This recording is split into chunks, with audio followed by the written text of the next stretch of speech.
კოლეგებო, მოგესალმებით, მივესალმებით ამ საზოგადოებას. ჩვენ დღეს გვაქვს საპროცედურო საკითხთა კომიტეტის ხდომა, რომელიც ორ საკითხს უნდა მიუძღვნათ, დღის წესრიგს მოგახსენებთ. ჩვენ დღეს რეგლამენტით დავალებული ვალდებულების შესრულების თვალსაზრისით გვაქვს პირველი საკითხი, ეს არის კომიტეტის ხდომებზე, თანამდებობის პირის სავალდებულო დასწრებისა და კომიტეტის ხდომებზე. მობრძანდით. კომიტეტის ხდომებზე თანამდებობის პირის მოსმენის შესახებ პარლამენტის კომიტეტებისგან მიღებული ინფორმაციის შესწავლის შედეგების განხილვა. დაბრძანდით. გამარჯობათ, მოგესალმებით. და მეორე საკითხი, ეს არის საპროცედურო საკითხთა კომიტეტის დებულებაში ცვლილებების შეტანის შესახებ საკითხის განხილვა. ეს არის დღის წესრიგი, გთხოვთ თქვენს თანხმობას, რომ ამ დღის წესრიგით ვიმუშაოთ, მადლობა. გადავალ თქვენის ნებართვით პირდაპირ პირველ საკითხზე. კომიტეტმა მოამზადა შესაბამისი ინფორმაცია და გააქვთ თქვენ ეს დარიგებული, შეგიძლიათ გაეცნოთ. მე მოკლედ გაგაცნობთ ამ ინფორმაციას და იმ შედეგებს, რომელიც შესაბამისი მოკვლევის შედეგად იყო მიღებული. საქართველოს პარლამენტის საპროცედურო საკითხთა კომიტეტმა რეგლამენტის 157 მოხდის მიათე პუნქტის შესაბამისად შეისწავლა და კომიტეტზე განსახილველად წარადგინა კომიტეტის ხდომაზე თანამდებობის პირის სავალდებულო დასწრებისა და კომიტეტის ხდომაზე თანამდებობის პირის მოსმენის შესახებ პარლამენტის კომიტეტებისგან მიღებული ინფორმაცია. დეტალურად შეგიძლიათ გაეცნოთ, მე უბრალოდ გეტყვით, რომ საქართველოს პარლამენტის კომიტეტებისგან მოწოდებული ინფორმაციის დამუშავებისა და შესწავლის შედეგად დადგინდა, რომ 26 წლის 1 აპრილიდან 26 წლის 30 ივნისის ჩათვლით პერიოდში საქართველოს პარლამენტის არც ერთ კომიტეტს არ მიუღია გადაწყვეტილება კომიტეტის ხდომაზე თანამდებობის პირის მოწვევის შესახებ, აგრეთვე არც ერთ შემთხვევაში არც ერთ ფრაქციას არ მოუთხოვია კომიტეტის ხდომაზე სავალდებულო წესით თანამდებობის პირის დასწრება. შესწავლის პერიოდში ასევე საქართველოს პარლამენტის რეგლამენტის 157 პირველი პუნქტით გათვალისწინებულ არც ერთ თანამდებობის პირს მოუმართავს საქართველოს პარლამენტის კომიტეტებისთვის შესაბამისი კომიტეტის ხდომაზე მოსმენის მოთხოვნით. პარლამენტის რეგლამენტის 157 მოხდის მიათე პუნქტის შესაბამისად შესწავლის შედეგები წარადგინება პარლამენტის ბიუროს, საპროცედურო საკითხთა კომიტეტი ასევე რა თქმა უნდა უზრუნველყოფს ამ ინფორმაციის პარლამენტის ვებგვერდზე გამოქვეყნებას. ეს ის ვალდებულება, რომელიც ჩვენს კომიტეტს საქართველოს პარლამენტის რეგლამენტის 157 მოხდიდან გამომდინარე გვაქვს, როგორც გამოჩნდა ინფორმაციის შედეგად პრაქტიკულად გამოვაქვეყნეთ ცნობა, რომ ამ შესაძლებლობით არც ერთ კომიტეტს, არც ერთ ფრაქციას და თანამდებობის პირს არ უსარგებლია. ეს არის პირველი საკითხი, რომელიც ცნობით უნდა მივიღოთ. თუ გაქვთ კითხვები, მოსაზრებები, მოგისმენთ, გაგცემთ პასუხს, თუ არა და ჩვენ შეგვიძლია მეორე საკითხზე გადავიდეთ. ხედავ კითხვები არ არის, გადავდივართ მეორე საკითხზე. მეორე საკითხი, როგორც უკვე მოგახსენეთ, გახლავთ ჩვენი კომიტეტის დებულებაში ცვლილების შეტანის თაობაზე საკითხის განხილვა. როგორც თქვენთვის ცნობილია, საქართველოს პარლამენტმა ცოტა ხნის წინ მიიღო შესაბამისი ცვლილებები პარლამენტის რეგლამენტში, რომელმაც ცალკეული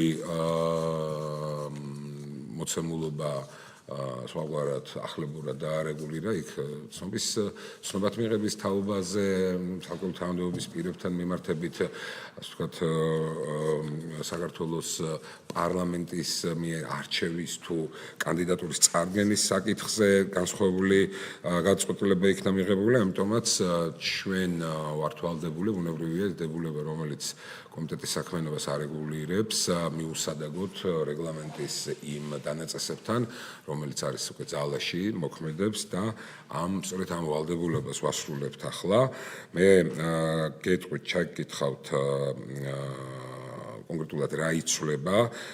ეს არის პირველი შემთხვევა, როდესაც ეს არის მეორე მოხდის პირველი პუნქტის გექვე პუნქტი ჩვენი დებულების, სადაც გექვე პუნქტში წინა ვერსიაში შემდეგი ჩანაწერი, ანუ კომიტეტი განიხილავს იმ თანამდებობის პირთა კანდიდატურებს, რომელსაც ირჩევს, ასეთ ჩანაწერი იყო.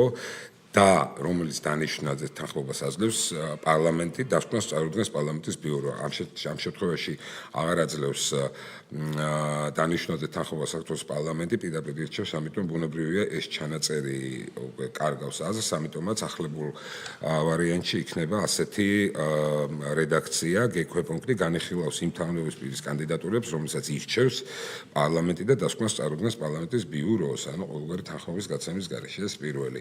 მეორე საკითხი, ეს არის მეორე მოხლის მეორე პუნქტის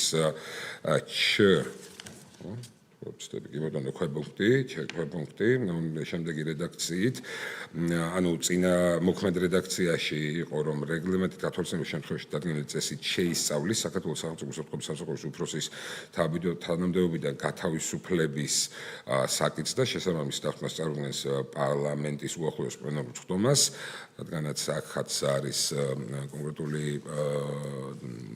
რეგულაცია შეცვლილი, გთავაზობთ, რომ მეორე მოხლის მეორე პუნქტის ქვეპუნქტი ჩამოყალიბდეს შემდეგი რედაქციით, რეგლამენტის გათვალისწინებულ შემთხვევაში დადგენილი წესით შეისწავლის საქართველოს სახელმწიფო უსაფრთხოების სამსახურის უფლების უფლებამოსილების შეწყვეტის საკითხს და შესაბამის დასკვნას წარუდგენს საქართველოს პარლამენტის ბიუროს, რადგანაც ჩვენ ამ შემთხვევაში პარლამენტის ბიურო მოვიაზრეთ უკვე რეგლამენტიდან ამ ინფორმაციის მიწოდების ადრესატად, ბუნებრივია, რომ აქ უკვე პლენარული სხდომა აღარ მოიაზრება სავალდებულო, ასე ვთქვათ, ადრესატად ამ ინფორმაციის წარდგენისა. და მესამე საკითხი, იგივე მეორე დღის წესრიგის მეორე საკითხთან გაერთიანებული, ეს გახლავთ მესამე მოხლის მეათე პუნქტი, რომლის შინაარსიც იყო დღეს მოქმედი რედაქციით, ასეთი რომ კომიტეტის წევრი უფლებამოსილება წყდება კომიტეტის შემადგენლობიდან გასვლის შესახებ მისი განცხადების პარლამენტის ბიუროს მიერ ცნობად მიღების მომენტიდან. ამ შემთხვევაში, როგორც მოგახსენებათ, ინფორმაციის პარლამენტის ბიუროს სხდომაზე წარდგენა იქნა გათვალისწინებული ამ ათვლის წერტილად, შესაბამისად ადეკვატური რედაქციით იქნა შეცვლილი ამ მოხლის კონკრეტული პუნქტი. დანარჩენი არის პრინციპში რედაქციული, ქვემოთაც ბოლო წინადადება შეგვიძლია გაიცნოთ, აქაც იყო საუბარი მის მიერ ცნობად მიღებაზე და ამ შემთხვევაში სხდომაზე წარდგენა იქნება გააზრებული, გათვალისწინებული, როგორც ათვლის წერტილი უფლებამოსილების კომიტეტიდან გასვლის საკითხისა. მოკლედ, ეს არის რა თქმა უნდა ტექნიკური საკითხი, ჩვენ არც გვაქვს იმისი უფლება, რომ ჩვენი კომიტეტის დებულება არ შეუსაბამოთ პარლამენტის რეგლამენტით დადგენილ წესებს, ამიტომაც ჩვენ ისევ როგორც დარწმუნებული ვართ, ყველა სხვა კომიტეტი საკუთარ დებულებას განსაზღვრავს და შეუსაბამებს რეგლამენტს, ამ ვალდებულებას ვასრულებთ. კი ბატონო, ეს არის საკითხი, თუ გაქვთ რაიმე კითხვა, მოსაზრება, სიამოვნებით გაგცემთ პასუხს, თუ არა და დავაყენებ პეჭის ხაზზე ამ ცვლილებების განხორციელებას. არ არის კითხვები, კი ბატონო, მაშინ ვინ არის მომხრე, რომ მივიღოთ ამ რედაქციით დებულება? დიდი მადლობა. საკითხი მიღებულია, შესაბამისად სხდომაც დახურულია.